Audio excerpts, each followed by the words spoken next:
किया था force and laws of motion. Force and laws of motion का आज दूसरा लेक्चर है। पहले लेक्चर में हम लोगों ने क्या क्या पढ़ लिया था, मैंने रिकमेंड किया था आपको एच.सी. वर्मा। एच.सी. वर्मा आप पढ़िएगा तो ज़्यादा आपका कॉन्सेप्ट क्लियर होने का चांस होगा। और जो सारी किताबें हैं बहुत अच्छी किताबें नहीं है, एनसीईआरटी पढ़ सकते हैं, बट एनसीईआरटी थोड़ा सा कॉम्प्लिकेटेड लगता होगा बच्चों को, जिसकी वजह से मैं किसको कम रिकमेंड करता हूँ, एच.सी. वर्मा को। ठीक है ना, तो अब एच.सी. वर्मा पढ़ने की कोशिश करें। ये तो बात हो गई। बात ये हुई थी हमारी बैलेंस फोर्स और अनबैलेंस फोर्स तक। सबसे पहले हम लोगों ने बात किया था कि रेस्ट मोशन हम लोगों ने पढ़ लिया, वो रिलेटिव है। किसी एक बॉडी का दूसरे बॉडी के रिस्पेक्ट में पोजीशन अगर चेंज होगा टाइम के साथ तो वो क्या होगा, मोशन होगा। चेंज नहीं होगा तो वो रेस्ट में होगा। उसके बाद अगर कोई पोजीशन चेंज करता है तो डिस्प्लेसमेंट होता है, या जो भी होता है, स्पीड बढ़ता है, स्पीड घटता है। स्पीड बढ़े या घटे या डायरेक्शन को चेंज करने के लिए या शेप को चेंज करने के लिए what we need to apply net external unbalance non zero force. कौन सा फोर्स? और अगर नॉन जीरो फोर्स होगा, कई फोर्सेज हैं, उसका रिजल्टेंट फोर्स है, नेट फोर्स है, अगर वो नॉन जीरो हो तो उसको क्या बोलेंगे हम लोग? बैलेंस्ड बोलेंगे, सॉरी अनबैलेंस्ड बोलेंगे। और अगर जीरो हो जाए तो बैलेंस हो जाएगा। और बैलेंस होगा तो फिर क्या होगा, अपने वेलोसिटी को चेंज नहीं कर सकता, और अनबैलेंस होगा तो वेलोसिटी को चेंज कर सकता है। ये सारी बातें हो चुकी थी। तो अब कुछ कॉमन फोर्सेस पढ़ेंगे। टॉपिक क्या है हमारा आज का शुरू? Some common forces. Some common forces.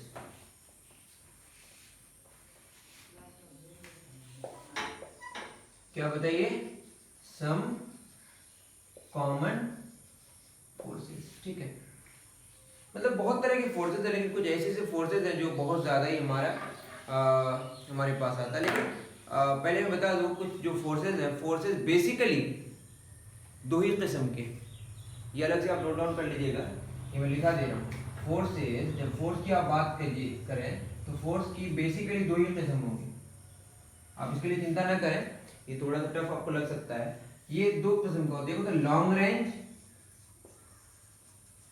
Basically ये थोड़ा बाद में पढ़िएगा। कब पढ़िएगा? क्लास 11th में। लेकिन आपको ये नोट डाउन अलग से कर लेना है, एकदम अलग से। एकदम होता है ना, वो आप देखते होंगे क्लासमेट की कॉपी में कुछ जानकारी की बातें होती हैं, तो उसी तरह से अलग अलग से नोट कर लीजिएगा। लॉन्ग रेंज और एक क्या होता है, शॉर्ट रेंज। क्या मतलब है इसका? देखिए, पूरी दुनिया को, पूरे नेचर को आप समझने की जब कोशिश कीजिएगा तो एक तो न्यूक्लियस के अंदर या एटम के अंदर जो चीज़ें होती हैं वो बहुत ही छोटी छोटी चीज़ें होती हैं, बहुत छोटे डिस्टेंस पे चीज़ें बातें होती हैं। उसको बोलते हैं माइक्रोस्कोपिक। क्या बोलते हैं उसको? और जो बहुत बड़े तौर पर बात होती है वो मैक्रोस्कोपिक। हम लोग मैक्रोस्कोपिक वर्ल्ड में भी जी रहे हैं, मतलब मैक्रोस्कोपिक वर्ल्ड की बात कर रहे हैं। लॉन्ग रेंज में जो बात होती है, जो आपने पढ़ा होगा, अभी आगे एक चैप्टर भी है, ग्रेविटेशन। क्या है वो? ग्रेविटेशन। तो एक बॉडी के अंदर दो ही चीज़ होती है, मास और चार्ज। मास और चार्ज। आप याद रखें कि चार्ज मूव करेगा तो वो फिर इलेक्ट्रिसिटी हो जाएगा, करंट इलेक्ट्रिसिटी हो जाएगा, उससे मैग्नेटिक फील्ड होता है, जो आप क्लास 10 में पढ़िएगा। इतना चिंता करने की जरूरत है। अब याद जाना कि एक बॉडी के अंदर दो चीजें होती है, मास और चार्ज। क्या क्या होती है? मास और चार्ज। मास की वजह से जो फील्ड होता है या फोर्स होता है उसको बोलते हैं हम लोग ग्रेविटेशनल फोर्स। कौन सा फोर्स? Gravitational force. और चार्ज की वजह से रेस्ट में रहेगा चार्ज तो इलेक्ट्रोस्टैटिक फोर्स, और मोशन में आएगा तो मैग्नेटिक। मेरी बात समझ आ रही है? तो ये मैग्नेटिक और इलेक्ट्रिक दोनों मिला के एक नई बात आएगी, जो लाइट एक इलेक्ट्रोमैग्नेटिक वेव है, इसको बोलते हैं इलेक्ट्रोमैग्नेटिक फोर्स। कौन सा फोर्स? Electromagnetic force. आप इसमें चिंता ना करें, याद रहे कि इसका जो रीजन है वो क्या है? मास। इसका जो रीजन है वो क्या है? चार्ज। दो ही चीज होती है, मास का यूनिट किलोग्राम होता है, चार्ज का यूनिट कूलम होता है। शॉर्ट रेंज अभी आपको देखना ही नहीं है कभी, लेकिन तभी बता दो न्यूक्लियस के अंदर होता है। किसके अंदर? न्यूक्लियस के अंदर जो प्रोटॉन्स होते हैं या प्रोटॉन न्यूट्रॉन होता है, उन दोनों के बीच जो फोर्सेस लगते हैं उसको क्या बोलते हैं हम लोग? शॉर्ट रेंज फोर्स में न्यूक्लियर फोर्स बोलते हैं उसको। एक होता है हमारा weak nuclear force, weak nuclear force, और एक होता है स्ट्रॉन्ग न्यूक्लियर फोर्स। याद रहेगा ये चार किस्म का, वो तो आपको पढ़ना ही नहीं है, ये मैं बता दूंगा बाद में। शॉर्ट रेंज फोर्स में दो बातें होती है, वो जो न्यूक्लियस के अंदर बहुत छोटे 10 पे पावर -15 मीटर के रेंज में बात होती है। और ये लॉन्ग रेंज क्यों है? क्योंकि ये देखिए अर्थ और मून के बीच फोर्स लग रहा है, बहुत दूर दूर तक फोर्स लगता है, नजदीक से लेकर बहुत दूर तक, तो उसका रेंज बहुत बड़ा है। किसका? ग्रेविटेशनल का भी और इलेक्ट्रोमैग्नेटिक का भी। इसके बारे में बाद में हम लोग डिस्कशन करेंगे। अभी आप जस्ट कहीं ना कहीं ऐसे नोट डाउन कर लेंगे, बेसिकली इतने ही फोर्सेज है। और ये दोनों कैसे? Non contact forces. तो कांटेक्ट फोर्स नाम की कोई चीज नहीं है, लेकिन तब भी हम लोग कांटेक्ट फोर्स पढ़ेंगे, क्योंकि हमारा पढ़ने का जो अभी वे है वो अलग है। मेरी बात समझ आ रही है? कुछ चीजें बाद में समझ आती हैं, लेकिन अभी हमको ये दिमाग में रखना है कि बेसिकली सारे के सारे फोर्सेज क्या हैं? नॉन कांटेक्ट फोर्स है, क्योंकि हमारा कोई कांटेक्ट है ही नहीं। अब बोलिए क्या कांटेक्ट नहीं है? जैसे हमको लगता है कि हम कंटिन्यूअस बॉडी है, तो हमारे पार्टिकल, हमारा जो बॉडी है डिसकंटिन्यूअस है कि कंटिन्यूअस है, मतलब एक पार्टिकल दूसरे पार्टिकल के साथ जुड़ा हुआ है, लगता है कि कनेक्टेड है, लेकिन वो इतना कम डिस्टेंस है उस डिस्टेंस को महसूस नहीं कर पाता, लेकिन दोनों के बीच गैप है, दोनों के बीच क्या है? गैप है। धीरे धीरे चीजों को जानेंगे, कितना जान लें आप। अभी हम लोग दूसरे तरीके से चीजों को जानने की कोशिश करेंगे, ठीक है? इसको आप नोट डाउन कर लें, बिल्कुल ऐसे ही क्या करने के लिए, एक नई एक स्पेशल बात जानने के लिए। अभी लेकिन हमें पढ़ना है कि कॉन्टैक्ट फोर्स होता है, कॉन्टैक्ट फोर्स होता है। तो सम कॉमन फोर्सेस में अगर पहले बात करें, बहुत तरह के फोर्सेस हैं। सबसे पहले कौन सा फोर्स पढ़ेंगे? Contact force. कौन सा फोर्स? क्या होता है कॉन्टैक्ट फोर्स, बताइए। ऐसे ही लग रहा है कि जब एक बॉडी दूसरे बॉडी में क्या जाए, कांटेक्ट में आएगा, और तब जब फोर्स लगना शुरू होगा उसको क्या बोलेंगे? Contact force. अभी हम लोग अपनी आंख हमारा जो ऑब्जर्व करेगा उसी को, जैसे इस पेन की बात करें, इस पेन में अर्थ अगर कनेक्टेड नहीं भी है तब भी अर्थ को क्या कराएगा? फोर्स लगाएगा। तो ये कौन सा फोर्स होगा? Non contact force. दो मैग्नेट दूर दूर है तब भी फोर्स लगाता है, तो कौन सा फोर्स है? Non contact force. तो अगर कॉन्टैक्ट में आने के बाद हम ऑब्जर्व करें कि ये तब फोर्स लगना शुरू हुआ तो उसको बोलेंगे कॉन्टैक्ट फोर्स। जैसे फ्रिक्शन की बात करते हैं, जब तक एक बॉडी दूसरे बॉडी के संपर्क में नहीं आएगा, कांटेक्ट में नहीं आएगा, तब तक फ्रिक्शन नहीं लगेगा। तो कांटेक्ट फोर्स अभी हम अपने हिसाब से डिफाइन करेंगे। डेफिनेशन लिखा हुआ भी है, when a body A is in contact with another body B, फिर मैं कहूँ हमको जो ऑब्जर्वेशन हम जो कर रहे हैं कि हाँ ये कांटेक्ट में आया तब फोर्स लगना शुरू हुआ, तब ये कांटेक्ट फोर्स होगा। बेसिकली सारे के सारे क्या हैं? नॉन कांटेक्ट फोर्स है। जो इलेक्ट्रोमैग्नेटिक बताया था ना, जो चार्ज की वजह से जो एक्टिवेट होता है, मेरी बात समझ आ रही है? और मास की वजह से ग्रेविटेशनल फोर्स, चार्ज की वजह से इलेक्ट्रोस्टैटिक फोर्स या मैग्नेटिक फोर्स या इलेक्ट्रोमैग्नेटिक फोर्स। कौन सा force? When a body A is in contact with another body B, then A can exert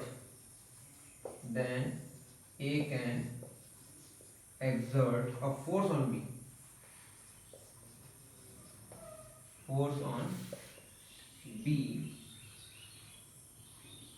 And B can exert a force on A. ऐसा नहीं कि एक दूसरे पे लगा, ऐसा कॉन्टैक्ट फोर्स याद रहे कि एक्शन रिएक्शन आगे हम सीखेंगे। ए किस पर लगा रहा है? बी पर, और बी फिर किस पर लगा रहा है? ए पर। मेरी बात समझ आ रही है? एक्शन रिएक्शन पेयर कहते हैं इसको। दीज फोर्सेस आर कॉल्ड, जी को क्या बोलेंगे? दीज फोर्सेस आर, लिख लीजिएगा, contact forces. These forces are called contact force. तो ए अगर बी के संपर्क में आ जाए, कांटेक्ट में आ जाए, तो ए किस पर फोर्स लगाएगा? बी पर, और बी किस पर फोर्स लगाएगा? ए पर। ऐसे फोर्सेस को क्या बोलते हैं? Contact force. लेकिन क्या किस में आना जरूरी है? कांटेक्ट में। तो हम ऑब्जर्व कर रहे हैं कांटेक्ट में आएगा, बेसिकली कांटेक्ट में कोई आ ही नहीं सकता, क्योंकि वो जो डिस्टेंस है इतना कम डिस्टेंस है कि उसको हम क्या नहीं कर सकते? सेंस नहीं कर पाते। लेकिन कुछ डिस्टेंसेस होता है, मतलब दोनों के बीच कभी भी संपर्क नहीं आ सकता, ठीक है ना? पुश और pull exerted by a person, example है, पुश करते हैं, पुल करते हैं, ठीक है ना? फोर्स बाय अ विंड, हवा के द्वारा जो क्या लग रहा है? फोर्स लग रहा है, वो भी क्या हमारा कांटेक्ट फोर्स है। Force exerted by load on the head of a porter, ETC are the example of contact forces, ठीक है? अब याद रहे कांटेक्ट फोर्स जो होगा ना, कांटेक्ट फोर्स बाद में पढ़िएगा। कांटेक्ट फोर्स बेसिकली वो तो कुछ एग्जांपल्स दिया हुआ है, ऐसे और से पढ़ सकते हैं जहां जहां कांटेक्ट में है, मस्कुलर फोर्स वगैरह वगैरह। लेकिन बेसिकली, फिर मैं कह रहा हूं बेसिकली कांटेक्ट फोर्स की दो किस्में हैं। बेसिकली कांटेक्ट फोर्स की दो किस्में, क्या क्या बताइए? जब एक बॉडी दूसरे के कांटेक्ट में आता है, कैसे आता है बताइए? ये अगर इसमें आया, अब यूं ही इसमें रखेंगे तो ये क्या होगा? नीचे फोर्स लगाएगा, नीचे मतलब अर्थ अपने सेंटर की तरफ फोर्स लगाता है। अर्थ अपने सेंटर की तरफ जितने फोर्स से किसी बॉडी को क्या करती है? अट्रैक्ट करती है, उतना फोर्स वो बॉडी भी अर्थ को लगाता है, वो बाद में जानेंगे। लेकिन जितने फोर्स से अर्थ उस बॉडी को अट्रैक्ट करती है उसको बोलते हैं वेट। तो एक फोर्स का नाम हमारा क्या होगा? वेट। क्या नाम होगा? वेट। तो बताइए, ये अगर अर्थ ने इस बॉडी पर कितना फोर्स लगाया? 10 न्यूटन। तो ये सरफेस भी उस पर कितना लगाता है? 10 न्यूटन। और ये सरफेस कब लगाएगा? जब इसके किसमें आएगा? कांटेक्ट में आएगा। जैसे हवा के कांटेक्ट में आता है तो हवा फोर्स लगाता है, और किसके कांटेक्ट में आएगा? इस सरफेस के कांटेक्ट में आएगा तो कौन सा फोर्स लगाएगा? बताइए, सरफेस फोर्स लगाएगा, जिससे इसका नेट फोर्स 0 हो जाता है और ये बॉडी रेस्ट में था और किसमें रहता है? रेस्ट में रहता है। ये जो फोर्स सरफेस इस बॉडी को ऊपर की तरफ लगाता है, इसको क्या बोलते हैं हम लोग? This is called normal reaction या नॉर्मल फोर्स। नॉर्मल रिएक्शन या नॉर्मल फोर्स। तो एक्चुअली कांटेक्ट फोर्स में ही आता है नॉर्मल फोर्स। और अगर इसको हम आगे बढ़ाना चाहें, ऐसा होता है ना कभी एक बुक में क्या लगा रहा है? 2 न्यूटन का फोर्स लगा रहा है, बॉडी बुक आगे नहीं जा रहा है। नहीं जाने का रीजन क्या है? कि पीछे की तरफ क्या लगा होगा? 2 न्यूटन का फोर्स। और ये किसमें लगा होगा? दोनों सरफेस के बीच में। उसको बोलते हैं हम लोग फ्रिक्शन। क्या बोलते हैं? फ्रिक्शन। तो एक सरफेस में जो फोर्स लगता है, अगर सरफेस अगर नॉर्मली फोर्स लगाएगा परपेंडिकुलरली, तो कौन सा फोर्स होगा? Normal force. और ये जो पैरेलल लगाएगा, जो उसको स्लाइड करने में क्या करेगा? रोकेगा। अगर इसमें फोर्स नहीं लगाते 0 न्यूटन, तो यहाँ पे भी कितना लगता है? 0 न्यूटन। यहाँ पे हमने 2 लगाया, तो यहाँ पे भी क्या लगा? 2। यहाँ पे लगाया 3, तो यहाँ पे भी कितना लगा? 3। अब ये 3 से आगे नहीं बढ़ सकता। जो ही 4 न्यूटन लगाएंगे, इधर 3 न्यूटन, तो उधर 4, इधर 3, तो बचा कितना न्यूटन? 1 न्यूटन। तो 1 न्यूटन से जितना भी जो हो पाएगा उसके मोशन का, कंडीशन ऑफ मोशन में जो भी बदलाव आ पाएगा वो आ जाएगा। तो मैं ये कह रहा हूँ कि एक सरफेस के कांटेक्ट में जब एक बॉडी आता है तो 2 तरह के फोर्सेस होते हैं। क्या क्या?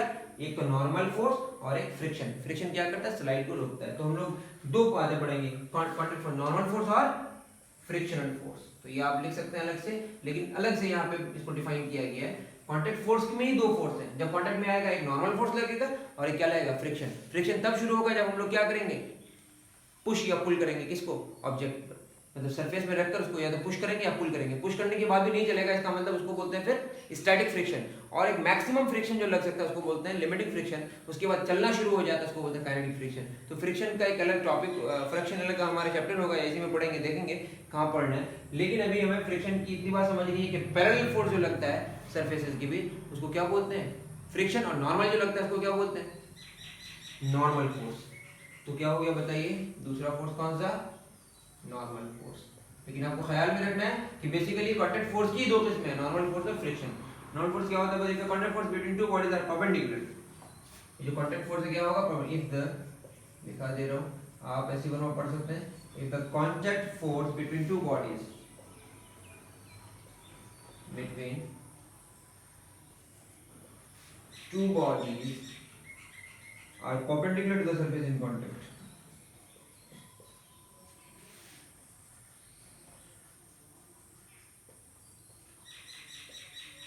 Contact. Then the forces are called contact force. Then the forces are called contact force. आगे और कुछ लिखने की जरूरत नहीं है, वो बॉक्स वगैरह का एग्जांपल ले सकते हैं। नेक्स्ट हमारा क्या होगा? फ्रिक्शन। क्या होगा बताइए? तो कांटेक्ट फोर्स की 2 किस्में, क्या क्या? नॉर्मल फोर्स और फ्रिक्शन। फ्रिक्शन को फ्रिक्शनल फोर्स भी कहते हैं, लिख सकते हैं आप सारी चीजें। तो क्या हो जाएगा बताइए? 3rd number friction. ये भी वही होगा, लेकिन ये पैरेलल फोर्स होगा। ये तब एक्टिवेट होगा जब क्या हो? कांटेक्ट फोर्स तब एक्टिवेट हो जाता है जब उसको रखे, लेकिन जो हमारा क्या है? फ्रिक्शन है, फ्रिक्शन तभी एक्टिवेट होगा अगर आप फोर्स लगाइएगा नहीं एक्सटर्नल, तो फ्रिक्शन भी एक्टिवेट नहीं होगा। तो फ्रिक्शन एक्सटर्नल फोर्स लगाने के बाद ही एक्टिवेट होता है। लेकिन बाद में हम लोग ये भी जानेंगे क्या ऐसा स्लाइडिंग होगा तो क्या होगा? ये अगर नीचे आना चाहेगा तो ये उधर फोर्स लगेगा। तो ये चूंकि यहाँ पे ये जो mg है, mg का कंपोनेंट आ जाएगा, बाद में जानेंगे, सो चिंता करने की जरूरत नहीं है। लेकिन एक बात याद रहे कि जब एक सरफेस के ऊपर दूसरा बॉडी चलना चाहे या चले, तो जो पैरेलल में उसके ऑपोजिट डायरेक्शन में, दैट इज रिलेटिव मोशन का जो अपोज करता है, उसको हम क्या बोलते हैं? फ्रिक्शन कहते हैं। क्या कहते हैं? फ्रिक्शन। तो फ्रिक्शन क्या हो गया? 2 bodies placed in contact, 2 bodies placed in contact can also exert force, can also exert force, says parallel, force is parallel to the surface, so the surface is in contact.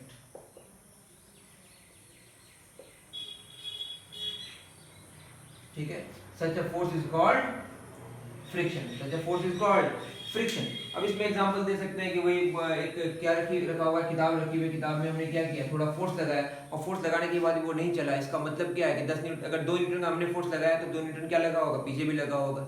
अब एक चीज का ख्याल रखें, आप चलते जो है, चलते हैं तो पैदल चलते हैं, तो ये ख्याल में रखिएगा, हो सकता है कि उसको पूछा जाए कि आप जब पैदल चलते हैं तो फ्रिक्शन किधर लगता है। तो आप देखिएगा जमीन को आप किधर धकेलते हैं? आपका जो, आप अगर स्लो मोशन में अगर देखें तो आप जमीन को क्या किधर धकेलते हैं? पीछे की तरफ। आप अगर स्लो मोशन में चलते हुए, मैं दिखा नहीं सकता हूँ क्योंकि कैमरा नीचे नहीं आ सकता, लेकिन आप इतना समझ जाएं कि फ्रिक्शन जो लगता है, मतलब फ्रिक्शन क्या होता है कि रिलेटिव मोशन को अपोज करता है। मोशन को अपोज नहीं करता, किसका अपोज करता है? रिलेटिव मोशन का। मतलब ये कि मैं अगर यहाँ पे किताब रखा, इस किताब को मैंने क्या लगाया? फोर्स। किताब पर क्या लगाया? फोर्स लगाया। फोर्स लगाया मतलब कि ये जो इसके साथ, ये जो बेंच है, बेंच का जो सरफेस है, सरफेस के साथ ये क्या रहना चाहता है? अटैच्ड रहना चाहता है। मतलब सरफेस के साथ, मतलब बेंच के सरफेस के साथ या बेंच के साथ ये अपना मोशन रिलेटिवली नहीं करना चाहता है। ठीक है, इसीलिए क्या होता है कि अगर हम 2 न्यूटन लगाए तो ऑटोमेटिकली इधर भी क्या लग जाता है, 2 न्यूटन। मेरी बात समझ आ रही है? तो ये इसको हम सेल्फ एडजस्टिंग फ्रिक्शन फोर्स भी कहते हैं, क्योंकि ये बढ़ाते जाएंगे तो ये भी बढ़ते जाएगा, लेकिन एक लिमिट तक। उसके बाद जब नहीं बढ़ पाएगा तभी चलना शुरू हो जाएगा, क्योंकि रेस्ट से मोशन में लाने के लिए एक डायरेक्शन में क्या लगाना पड़ेगा, फोर्स लगाना पड़ेगा, नॉन जीरो फोर्स।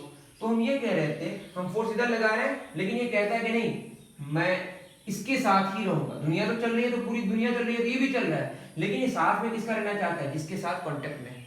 तो कांटेक्ट में जिसके साथ है उसके साथ रिलेटिव मोशन करने नहीं देना चाहता है कौन, फ्रिक्शन। लेकिन उसकी एक लिमिटेशन है, उसके बाद अगर उससे ज्यादा अगर फोर्स लगाओगे तो वो चलना शुरू हो जाएगा, उसको बोलेंगे काइनेटिक फ्रिक्शन। मेरी बात समझ आ रही है? क्योंकि अगर ना लगाए फोर्स लगा तो ये भी नहीं लगाएगा, अगर यहाँ 0 न्यूटन होगा तो यहाँ पे भी कितना होगा, 0 न्यूटन। तो ये जो है ना, हम फोर्स बढ़ाते जा रहे हैं, वो भी बढ़ते जा रहे हैं एक लिमिट तक। तो ऐसे फोर्सेस को हम, जिसकी वजह से जो अपने आप एडजस्ट होते जाता है, उसको क्या बोलते हैं हम लोग, सेल्फ एडजस्टिंग फोर्स। कौन सा फोर्स? तो एक बात समझ आ गई कि फ्रिक्शन कैसा फोर्स है, बताइए, सेल्फ एडजस्टिंग। क्या कहते हैं इसको, सेल्फ एडजस्टिंग। बाद में पढ़िएगा कि कांटेक्ट फोर्स जो था ना, वो कांटेक्ट फोर्स सबसे पहले सेकंड नंबर क्या था हमारा, नॉर्मल फोर्स। नॉर्मल फोर्स क्या, इलेक्ट्रोमैग्नेटिक फोर्स है, ये अभी चिंता करने की जरूरत नहीं है। ये भी कैसा फोर्स है, इलेक्ट्रोमैग्नेटिक फोर्स। इसका बेसिक रीजन क्या है, चार्ज। इसका बेसिक रीजन क्या है, चार्ज। ये बातें आपको कहीं अभी मिलने वाली नहीं है, जस्ट आप नोट डाउन कर लें, ठीक है।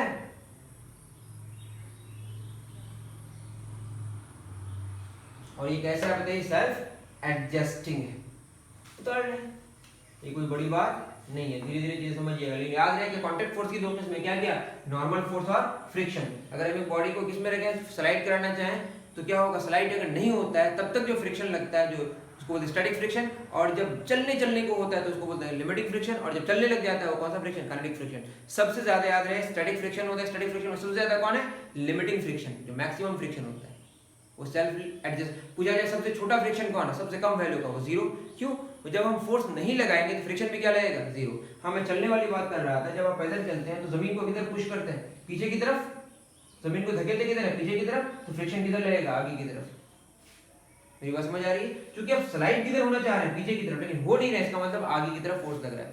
तो आप ध्यान से देखिएगा, आप जमीन को धकेलते पीछे की तरफ है तो फ्रिक्शन किधर लगता है, आगे की तरफ।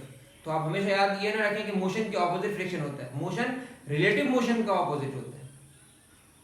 मेरी बात समझ, motion sorry friction relative motion का ऑपोजिट होता है, ठीक है। आप स्लाइड किधर कराना चाहते हैं, पीछे की तरफ, तो friction opposes not motion, friction opposes relative motion. Friction चाहता है कि दो सरफेसेस जो हैं, दो सरफेसेस आपस में किसमें रहे, एक साथ रहें, दोनों के बीच कोई भी रिलेटिव मोशन ना हो। तो friction does not oppose motion, friction opposes relative motion. इन चीजों का आप ख्याल रखें, ये सब छोटी छोटी बातें हैं, जस्ट नाम से मैं बता रहा हूं।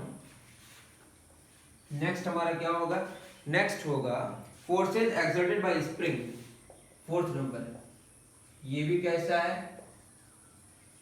Forces exerted by spring. ये भी कैसा फोर्स है, इलेक्ट्रोमैग्नेटिक फोर्स है। कौन सा फोर्स है ये, इलेक्ट्रोमैग्नेटिक फोर्स है। लिख देता हूं, देखिए आपने कलम देखा होगा, एक पेन होता है जो आप दबाते हैं, एक अंदर एक स्प्रिंग होता है, अंदर क्या होता है, स्प्रिंग। उसका एक अपना नेचुरल लेंथ है स्प्रिंग का, हम उसको क्या करके रखें, दबा के रखें, ठीक है, दबा के रखें। तो अब क्या होगा, वो क्या करके रखेगा, जैसे मैं अगर बोलूं कि स्प्रिंग है हमारा, स्प्रिंग का जो अपना लेंथ है पहले से, जो खुद वो रह सकता है, उसको बोलते हैं नेचुरल लेंथ। क्या बोलते हैं इसको, नेचुरल लेंथ। अगर दबा देंगे, मान लेते हैं इसको मैंने दबा दिया, ठीक है, इसको बोलते हैं कॉम्प्रेस्ड। आप पढ़ लीजिएगा क्या बोलते हैं इसको, इसको बोलते हैं हम लोग इस कॉम्प्रेस्ड स्प्रिंग। कौन सा स्प्रिंग, अगर लेंथ घटा दिए कौन सा स्प्रिंग बताइए, थोड़ा सा ये क्या हो जाएगा, डेंसिटी बढ़ जाएगी। ये कौन सा स्प्रिंग है बताइए, कॉम्प्रेस्ड स्प्रिंग। ये कौन सा हो गया, नेचुरल लेंथ वाला। ये कौन सा स्प्रिंग, कॉम्प्रेस्ड स्प्रिंग में अगर यहाँ पे कोई ऑब्जेक्ट रख दें और यहाँ पे कोई ऑब्जेक्ट रख दें, क्या करेगा इसको, इधर फिक्स्ड, इधर क्या है हमारा फिक्स्ड, इसको क्या करेगा बताइए, पुश करेगा। क्या करेगा, पुश करेगा। अगर यहीं पे इसका लेंथ को क्या कर, इधर फिक्स्ड है, इसका लेंथ को क्या करते बढ़ा दें, इसको बोलते हैं हम लोग, यहाँ पे अगर एक ऑब्जेक्ट लगा दें तो क्या करेगा, इसको पुल करेगा। यहाँ क्या करेगा, पुश करेगा, क्या करेगा, पुल करेगा। स्ट्रेच्ड स्प्रिंग और एक्सटेंडेड स्प्रिंग, स्ट्रेच्ड और एक्सटेंडेड। तो बताइए, एक बात समझ आ गई कि अपने आप जो उसका कॉन्फ़िगरेशन होता है स्प्रिंग का, उसको नेचुरल लेंथ वाला, कौन सा वाला, natural length of the spring. और अगर क्या हो जाए, स्प्रिंग का लेंथ को हमने घटा दिया तो कंप्रेस्ड स्प्रिंग, तो ऑब्जेक्ट को क्या करेगा, पुश करेगा। और अगर क्या करें उसको, उसके लेंथ को बढ़ा दें, उसको बोलेंगे स्ट्रेच्ड स्प्रिंग, तो क्या करेगा, किसी ऑब्जेक्ट को अगर एक तरफ पकड़ा दे तो क्या करेगा, वो पुल करेगा। तो इन चीजों का आपको ख्याल रखना है। तो ये स्प्रिंग की बात हो गई, ठीक है ना। स्प्रिंग जो अपना फोर्स लगाता है उसको क्या बोलते हैं, स्प्रिंग फोर्स। कौन सा फोर्स, स्प्रिंग फोर्स। ये कोई बड़ी बात, ठीक है। और अगर नेचुरल लेंथ में होगा और यहाँ पे हम क्या करते हैं, एक ऑब्जेक्ट लगाते हैं, तो कोई भी फोर्स लगाने वाला नहीं। लास्ट हमारा क्या होगा, ये तो हो गया हमारा, ये सारी बातें यहाँ से पढ़ लीजिएगा। उसके बाद fifth, forces exerted by string, forces exerted by कौन, स्ट्रिंग। आप देखे होंगे ये इस तरह से एक रिजिड सपोर्ट बोलते हैं इसको, और यहाँ पे हम क्या लटका दिए, पत्थर लटका दिए, किताब लटका दिए या बॉटल लटका दिए। तो स्ट्रिंग को भी बहुत कम मास है, इसके बारे में चिंता नहीं करें, जितना इसका कम मास है, जिसकी वजह से अर्थ जो अट्रैक्ट करेगी उससे बहुत ज्यादा कोई फर्क पड़ने वाला नहीं है। तो ये जो है ना, ये नीचे की तरफ फोर्स लगाएगा, ये पत्थर है मान लेते हैं, पत्थर पर कौन फोर्स लगाया, अर्थ मान लेते हैं 2 न्यूटन का फोर्स लगाया। लेकिन तब भी इस स्ट्रिंग में क्या हुआ, तब भी ये 2 न्यूटन फोर्स लगाने के बावजूद इस पत्थर में कोई, पत्थर के मोशन में कोई बदलाव नहीं है, मतलब रेस्ट में था, अभी किस में, रेस्ट में। दैट मींस कि ऊपर की तरफ कोई फोर्स लगाया होगा, वो कौन लगाया होगा, वो कौन है बताइए, स्ट्रिंग। तो स्ट्रिंग उस पत्थर पर ये लटकाने के बाद जो ऊपर की तरफ फोर्स लगा रहा है, दैट इज कॉल्ड टेंशन। तो ये क्या, यहाँ पे जो फोर्स एक्टिवेट होगा उसका नाम क्या होगा, टेंशन। और ये भी कैसा फोर्स है बताइए, इलेक्ट्रोमैग्नेटिक फोर्स। बोलिएगा सर क्या है, सीखेंगे सारी चीजें किससे रिलेटेड है, चार्ज से, क्योंकि चार्ज को नहीं पढ़े तो चीजों को जानने की कोशिश हम लोग कब करेंगे, बाद में। The magnitude of force exerted bye string on the object, the magnitude of force exerted bye string on the object is called tension. और वो कहां पे, स्ट्रिंग में जो फोर्स है उसको टेंशन कहते हैं। वो कैसा है, इलेक्ट्रोमैग्नेटिक फोर्स। इसका रीजन क्या है, चार्ज। चार्ज के बारे में बाद में पढ़ेंगे कैसे होता है। देखिए अर्थ को नीचे की तरफ फोर्स लगा है, एक्चुअली अर्थ की तरफ फोर्स लगा था सेंटर की तरफ, जिसको हम क्या बोलते हैं, वेट कहते हैं। तो उसको बैलेंस करने के लिए स्ट्रिंग ने ऊपर की तरफ लगाया। अगर स्ट्रिंग में मैक्सिमम 1 न्यूटन फोर्स लगाने की ताकत होती तो ये क्या हो जाता है, टूट जाता। क्या हो जाता है, टूट जाता। तो ये भी क्या है, सेल्फ एडजस्टिंग है। ये भी क्या है, अगर हम यहाँ पे कोई पत्थर न लगाएं तो इस पर भी कोई फोर्स नहीं लगेगा। दैट मींस क्योंकि इसका वेट को, उसका मास को लगभग क्या माने, 0 माने, तो स्ट्रिंग में जो फोर्स लगता है टेंशन, वो भी क्या, सेल्फ एडजस्टिंग है। लास्ट हमारा क्या होगा, वेट। क्या होगा, वेट। वेट बेसिकली क्या है, ग्रेविटेशनल फोर्स। कौन सा फोर्स है, मैंने बोला था ना, दो ही किस्म के फोर्स आप पढ़ेंगे, क्या क्या, ग्रेविटेशनल या इलेक्ट्रोमैग्नेटिक। इतने सारे आप लोगों ने पढ़ा है, क्या है, इलेक्ट्रोमैग्नेटिक। अभी पहला कौन आया हमारा, ग्रेविटेशनल फोर्स। कौन सा फोर्स, क्या होता है, the earth attracts all bodies towards its centre. The force is exerted by the earth on the body towards its centre is called, लिख देते हैं, the force exerted bye earth on the body towards its center is called weight of the body। Weight का क्या formula होगा बताइए, formula mass का क्या होता है, सॉरी फोर्स का, मास इनटू एक्सेलरेशन। आप जानते हैं लेकिन प्रूव करेंगे, मास इनटू यहाँ होगा एक्सेलरेशन ड्यू टू ग्रेविटी। अभी जो जी है ना, ये जी डिपेंड करता है आप कहाँ पे, अलग अलग लोकेशन में जी का वैल्यू अलग अलग होता है। सबसे ज्यादा कहाँ पे होता है, अर्थ के सरफेस में। वहां पे भी सबसे ज्यादा कहाँ पे होता है, पोल में। मेरी बात समझ आ रही है। आप अगर सरफेस के अंदर जाइएगा, मतलब अर्थ के अंदर जाइएगा तो भी जी का वैल्यू घटेगा, ऊपर जाइएगा तभी जी का वैल्यू घटेगा। चांद में अलग होता है जी का वैल्यू, तो अलग अलग जगह जी का वैल्यू अलग अलग होता है, बट मास में कोई चेंज नहीं आता। याद रहे कि मास में नॉर्मली अब भी जो हम लोग पढ़ेंगे कोई चेंज नहीं आएगा। बाद में ये भी पढ़िएगा कि मास भी चेंज होता है, मास एनर्जी में कन्वर्ट होता है, एनर्जी मास में कन्वर्ट होता है। तो हम लोग नॉर्मल कंडीशन की बात करते हैं कि मास में चेंज नहीं आएगा, बट किस में चेंज आएगा, जी में। दैट मींस हमारा वेट बढ़ भी सकता है और घट भी सकता है। चलिए ये सारी बातें हो गई कि दो ही तरह के फोर्सेस हैं बेसिकली, इलेक्ट्रोमैग्नेटिक और एक ग्रेविटेशनल। ग्रेविटेशनल का रीजन क्या है, मास, और इलेक्ट्रोमैग्नेटिक का रीजन क्या है, चार्ज। ये कम समझ आएगा क्योंकि ये क्लास 12 में हम लोग अच्छे से पढ़ते हैं, और ग्रेविटेशन के बारे में क्लास 9 में पढ़ेंगे और क्लास 11 में पढ़ेंगे अच्छे से, मतलब 9 में अभी तो पढ़ने ही वाले हैं। ठीक है, उदाहरण लें, फोर्स का यूनिट तो बता दिए थे, न्यूटन होता है। यूनिट ऑफ फोर्स क्या होता है, ऐसा यूनिट।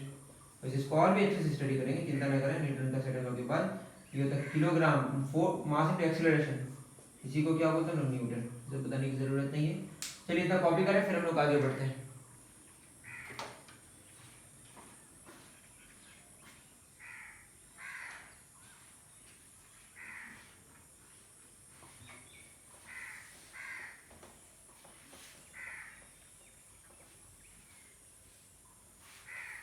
अब जो हमारा मेन टॉपिक है वो शुरू हो रहा है, इसको गैलीलियोस एक्सपेरिमेंट। गैलीलियोस एक्सपेरिमेंट, इसके बारे में आप फेमस कहानी सब पढ़े होंगे कि क्या क्या इसके साथ हुआ था, इनके साथ हुआ था, ये जो जो चीज़ें साइंटिफिकली बोलते थे, लेकिन चर्च में जो लोग होते थे वो इसको एक्सेप्ट नहीं करते थे कि आप गलत कह रहे हैं, हमारी किताबें होली किताबों में ऐसी लिखी हुई है वैसी लिखी हुई है।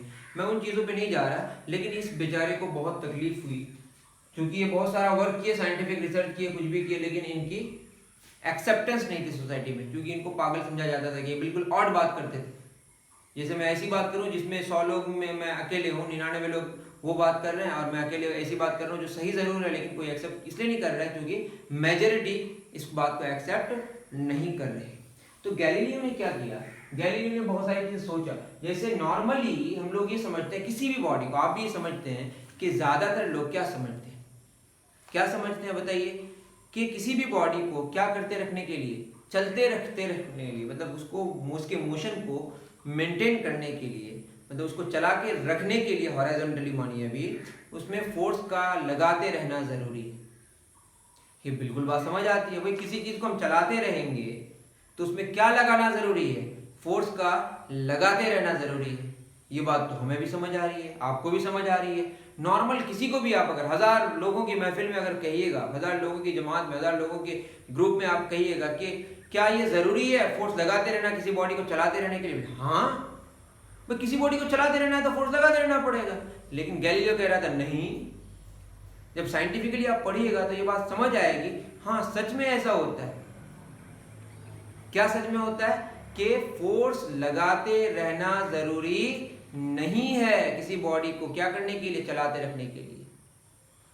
ये कैसी बात हो गई, चलिए इसको समझने की कोशिश करते हैं।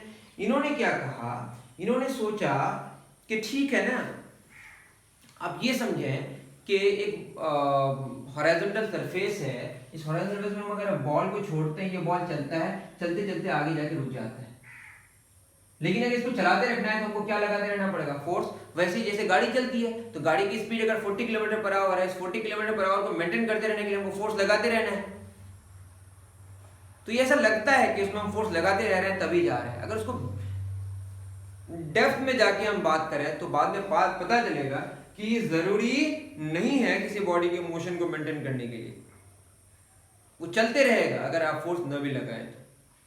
ये कैसे पॉसिबल है, चलिए समझने की कोशिश करते हैं। मैं ये कह रहा था कि एक बॉडी अगर हॉरिजॉन्टली जा रहा है, वर्टिकली हम इसलिए नहीं कर रहे हैं, वर्टिकली ये फोर्स लग रहा है अर्थ जो फोर्स नीचे की तरफ लगा रहा है सेंटर की तरफ, ये 90 डिग्री में इसका कोई भी रिजल्ट नहीं आएगा। आप जस्ट जाने कि कोई भी फोर्स अगर का कंपोनेंट 90 डिग्री में निकालते हैं वो जीरो होता है। कोई भी फोर्स या कोई भी वेक्टर का वैल्यू उसके 90 डिग्री में उसका कोई वैल्यू नहीं होता। तो मैं ये कह रहा था, वो बात अभी मत आप दिमाग लगाइए, कोई फोर्स, सिर्फ हॉरिजॉन्टल की बात कर रहे हैं, किसकी बात कर रहे हैं, हॉरिजॉन्टल डायरेक्शन के मोशन की बात करते हैं। तो ये बॉल चलते चलते आगे रुक जाता है। व्हाट इज द रीजन, हमने बोला कि फ्रिक्शन लग रहा है। क्या लग रहा है, फ्रिक्शन। तो हमने क्या किया, इस सरफेस को थोड़ा स्मूथ किया। क्या किया, मतलब मार्बल लगा दिया, मार्बल में भी क्या किया, बहुत ही घिस दिया, बहुत मतलब बढ़िया से उसको क्या कर दिया, प्लेन कर दिया, मतलब स्मूथ कर दिया, चिकना कर दिया। तो देखा कि ये जो बॉल जहां जाके रुकता था, पहले क्या था, सरफेस थोड़ा सा रफ था, अब उसको हमने फ्रेश किया, उसको क्या किया, थोड़ा सा स्मूथ किया। तो ये बॉल जितना डिस्टेंस कवर करता था अब उससे ज्यादा किया, दैट मींस फ्रिक्शन घट गया, रुकावट क्या हो गई, घट गई। अभी रुकावट घट गई तो जितना घटी उससे और भी घटा सकते हैं ना, और घटाया और इसका डिस्टेंस आगे बढ़ा, उतनी ही हमने मतलब उतनी इंटेंसिटी से फेंका, फिर उसके बाद वो और आगे गया, फिर रुक गया, फिर और घटाया तो और ज्यादा आगे गया, और घटाया और आगे ज्यादा गया। तो ये आप करके खुद भी देख सकते हैं। जंगलों में जल्दी रुक जाता है, क्यों, क्योंकि वहाँ फ्रिक्शन ज्यादा है। बालू में और जल्दी रुक जाएगा।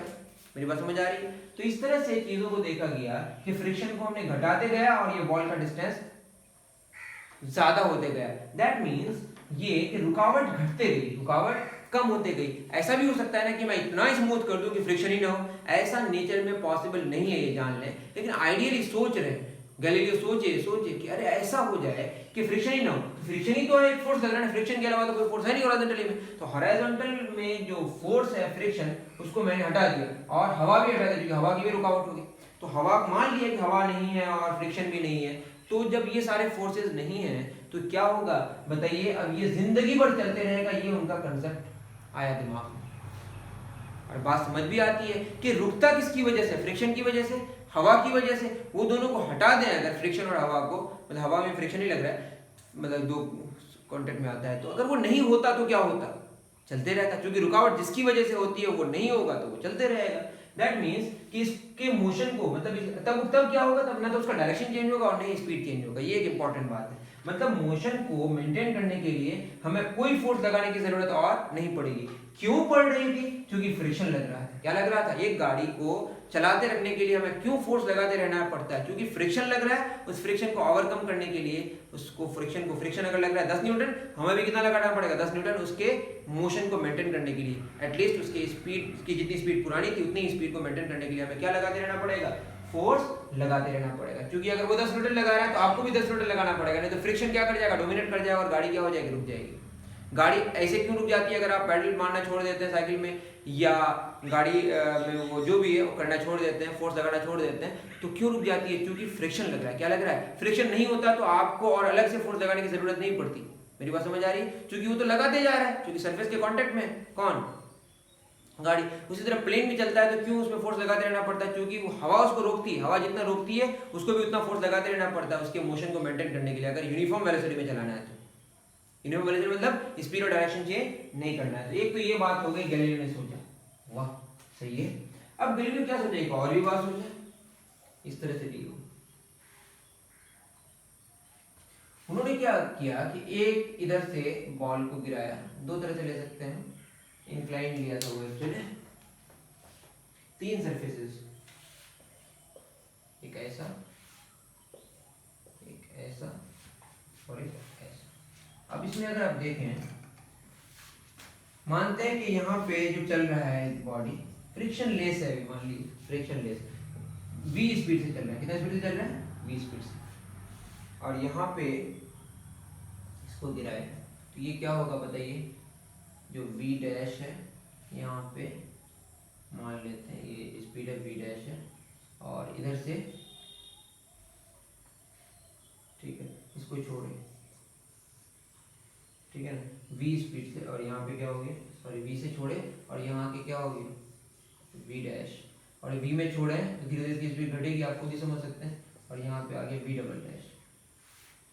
तो v डैश जो होगा इसकी स्पीड बढ़ेगी ना, देखिए आप खुद समझ सकते हैं, अगर ये इंक्लाइन हो नीचे की तरफ आए तो v डैश क्या होगा, v से ज्यादा होगा, और यहाँ पे v डबल डैश जो होगा वो क्या हो जाएगा, v से पहले जो v थी उससे कम हो जाएगी। तो एक बात समझ आ गई कि ये, और यहाँ पे अगर v से छोड़े तो ये चलते रहेगा, क्यों चलते रहेगा उसके बारे में डिस्कशन हम लोग करेंगे। ये बात ऐसे समझना, मान लेते कोई मैथमेटिक्स समझ नहीं आती, ये एक बात समझ आई कि इंक्लिनेशन ऐसे होगा, नीचे की तरफ आए तो स्पीड क्या हो रही है, बढ़ रही है, ऊपर की तरफ जाए तो स्पीड घट रही है। इसका मतलब अगर नीचे भी ना आए ऊपर भी ना जाए तो स्पीड न तो घटेगी और न बढ़ेगी। ये थोड़ा सा हमारा सेंस काम कर रहा है। आप सोचिए, फिर मैं कह रहा हूँ कि इधर स्पीड क्या हो रही है, बढ़ रही है, इधर स्पीड क्या हो रही है, घट रही है, तो प्लेन हॉरिजॉन्टली क्या होगा, ना तो स्पीड बढ़ेगी और न घटेगी। तो स्पीड बढ़ने और घटने का रीजन क्यों होता था, क्या रीजन होता था, उसका रीजन ये था कि वहां पे फ्रिक्शन था। हम ये हमने क्या माना है, फ्रिक्शन लेस माना है, क्या माना है। तो दूसरा उनका लॉजिक ये वाला हो गया, दूसरा इनका लॉजिक ये वाला हो गया। उसके बाद उन्होंने सिंपल पेंडुलम के बारे में सोचा, किसके बारे में, सिंपल पेंडुलम के बारे में। इतनी सारी बातें आप समझ रहे हैं। गैलीलियो के बाद आएगा हमारा न्यूटन के लॉ, जो सारी की सारी बातें न्यूटन ने गैलीलियो के ही फॉलो किया है वैसे, ठीक है, उसी चीज वो आगे बढ़ाएगा। अगर हम आइडियली देखें तो ये अगर इसको छोड़े इस तरह से ऐसे करते रहता है, ठीक है ना, ऐसे से करते रहता है, हवा की वजह से थोड़ा बाद में रुक जाएगा, लेकिन हवा को इग्नोर करें तो ये जिंदगी भर ऐसा करते रहेगा। उसी तरह से उन्होंने सोचा, किसने, मिस्टर गैलीलियो, उन्होंने बोला कि यहाँ पे बॉल को छोड़े और ये फ्रिक्शनलेस अप्रॉक्स कर दिया जाए, मतलब हो नहीं सकता लेकिन फ्रिक्शनलेस कर दिया जाए, तो ये क्या करेगा, ऐसे यहाँ आएगा, ऐसे ऐसे करते रहेगा, थोड़ा सा कम ऊपर जाएगा, वो किसकी वजह से, फ्रिक्शन की वजह से। फ्रिक्शन उसके एनर्जी को थोड़ा सा क्या एब्जॉर्ब कर लेगा, नहीं तो ये जितनी हाइट से ऊपर से आएगी उतनी हाइट यहाँ पे भी जाएगी। मेरी बात समझ आ रही है। अब वो क्या सोचे कि अगर फ्रिक्शन लेस हो जाता तो, और ऐसे अगर हम करते तो क्या होता बताइए, ये जितने हाइट से आया इधर ये ज्यादा डिस्टेंस कवर करता है, क्योंकि इधर का ढाल थोड़ा सा क्या कर दिया, कम कर दिया। मेरी बात समझ आ रही है। पहले दोनों का ढाल क्या था, दोनों तरफ सेम था, अभी एक तरफ का ढाल क्या कर दिया, कम कर दिया, तो उतना ही हाइट अचीव करने के लिए ये ज्यादा डिस्टेंस कवर करेगा। मतलब यहाँ से जो हाइट है ये h हाइट का है, और इधर भी कितना हाइट है, h हाइट है, लेकिन यहाँ से देखिएगा ज्यादा डिस्टेंस कवर किया, यहाँ से कम डिस्टेंस कवर किया। अगर इस ढाल को अगर क्या कर दें, ये ऊपर से गिराएं और ऐसे प्लेन को हॉरिजॉन्टल कर दें, तो जिंदगी भर तो हाइट को अचीव करने के लिए चलते रहेगा। मेरी बात ये समझ आई आपको कि इधर जितनी हाइट थी उधर ही इतनी हाइट, मतलब इधर जितना आपका ढाल था उतना ही ढाल अगर इधर था तो क्या होगा, इधर जितना यहाँ से डिस्टेंस कवर करेगा इधर भी उतना ही डिस्टेंस इधर से कवर करेगा, लेकिन इधर ढाल को कम कर दिया तो ज्यादा डिस्टेंस कवर किया। इधर ढाल को क्या कर दिया, सीधा हमने हॉरिजॉन्टल कर दिया। क्या कर दिया, मतलब इतने हाइट को अचीव करने के लिए जिंदगी भर वो क्या करते रहेगा, चलते रहेगा, जब तक कोई एक्सटर्नल फोर्स ना लगे। कौन एक्सटर्नल फोर्स लग रहा था, दैट वाज फ्रिक्शन। मैंने अभी फ्रिक्शन माना ही नहीं है, मेरी बात समझ आ रही है। तो इस तरह से उन्होंने इन सारी चीजों से जो एक कंक्लूजन निकाला, वो कंक्लूजन ये है, किसी भी बॉडी के मोशन को, मतलब उसके स्पीड और डायरेक्शन को मेंटेन करने के लिए हमें बाहर से कोई एक्सटर्नल फोर्स लगाने की जरूरत नहीं है। तो आप कहिएगा फिर वहाँ पे जो गाड़ियाँ चलती हैं, गाड़ी की स्पीड हम देखते हैं सर स्ट्रेट लाइन में चल रहा है गाड़ी, गाड़ी की स्पीड चेंज नहीं हो रही है, तो फिर कैसे ऐसा होता है कि पेट्रोल खर्च होता है। तो क्यों होता है, उसका रीजन ये है कि पेट्रोल एक एनर्जी का फॉर्म है। अब वो जो अर्थ का सर्फेस को फ्रिक्शन तो लगा ही रहा है, वो अपनी एनर्जी खर्च कर रहा है, और उस फ्रिक्शन को ओवरकम करने के लिए आप अपना क्या लगा रहे हैं, पेट्रोल खर्च कर रहे हैं। मेरी बात समझ आ रही है। तो चिंता करने की बात नहीं, वो फोर्स लगा रहा है अपनी एनर्जी खत्म करता है, और आप फोर्स लगा रहे हो अपनी एनर्जी आप खत्म करते हैं। सब अपनी अपनी एनर्जी खत्म करता है। मेरी बात, खत्म तो नहीं करता, कन्वर्ट करता है। जैसे फ्रिक्शन की वजह से वो हीट में कन्वर्ट हो जाता है, तो आपका जो पेट्रोल में जो एनर्जी है, केमिकल एनर्जी, वो फिर कन्वर्ट हो जाता है हीट एनर्जी में। फिर एक प्रोसेस है, उसके बारे में भी जानने की जरूरत नहीं है। एक बात समझ आ गई कि स्पीड और डायरेक्शन को मेंटेन करने के लिए नेट फोर्स जीरो होना पड़ता है। मतलब जीरो, अगर नेट फोर्स अगर क्या हो जाए, जीरो हो जाए, कोई फोर्स ना लगे उस डायरेक्शन में, या नेट फोर्स क्या हो, जीरो। एक तो ये है कि इस हॉरिजॉन्टल डायरेक्शन में कोई फोर्स नहीं लग रहा है, तभी नेट फोर्स जीरो है। या हो सकता है कि जस्ट एक दूसरे के ऑपोजिट सेम फोर्स लगे, एक तरफ 10 न्यूटन इधर भी 10 न्यूटन, तो नेट फोर्स कितना हो गया, जीरो। कोई फोर्स अगर उस डायरेक्शन में नहीं होगा तभी नेट फोर्स जीरो होगा, और अगर इक्वल और ऑपोजिट फोर्सेस होंगे तो भी नेट फोर्स क्या होगा, जीरो होगा। तो नेट फोर्स जीरो होने के लिए या तो फोर्सेस मत लाइए, या एक दूसरे के ऑपोजिट सेम फोर्स लेके आ जाइए, तो नेट फोर्स क्या हो जाएगा, जीरो। और जब नेट फोर्स जीरो हो जाएगा तो बॉडी का स्पीड भी चेंज नहीं होगा और डायरेक्शन भी चेंज नहीं होगा। यही बात समझ आ रही है। यहाँ से यहाँ तक स्पीड बढ़ेगी, इसका रीजन क्यों है, क्योंकि अर्थ इसको नीचे की तरफ फोर्स लगा रहा है। यहाँ पे स्पीड बढ़ेगी क्योंकि अर्थ नीचे की तरफ फोर्स लगा रहा है, बॉडी ऊपर जा रहा है। ये सब समझिएगा। लेकिन इस डायरेक्शन में कोई फोर्स नहीं लग रहा है, तो न तो स्पीड बढ़ेगी और न स्पीड घटेगी। मेरी बात समझ आ रही है। तो इससे पता चला इसकी स्पीड न तो बढ़ेगी और न घटेगी। क्यों, क्योंकि कोई बाहर से फोर्सेज नहीं है, मतलब नेट फोर्स जीरो है। तो नेट फोर्स जीरो होने से बॉडी अपने आप अपने स्पीड और डायरेक्शन को चेंज नहीं कर सकता, मतलब कंडीशन ऑफ मोशन को चेंज नहीं कर सकता। ये जो अपने आप खुद विदाउट एक्सटर्नल फोर्स अपने कंडीशन ऑफ मोशन को चेंज नहीं कर सकता, इस इनएबिलिटी को क्या बोलते हैं, this very inability is called inertia. और जितना ज्यादा मास होगा उतना ज्यादा इनर्शिया होगा। ये हम लोग फर्स्ट लॉ ऑफ मोशन पढ़ेंगे, Newton's first law of motion, जिसमें इनर्शिया का डिस्कशन करेंगे और मास का डिस्कशन करेंगे। ठीक है, तो अभी के लिए इतना ही। Thank you very much.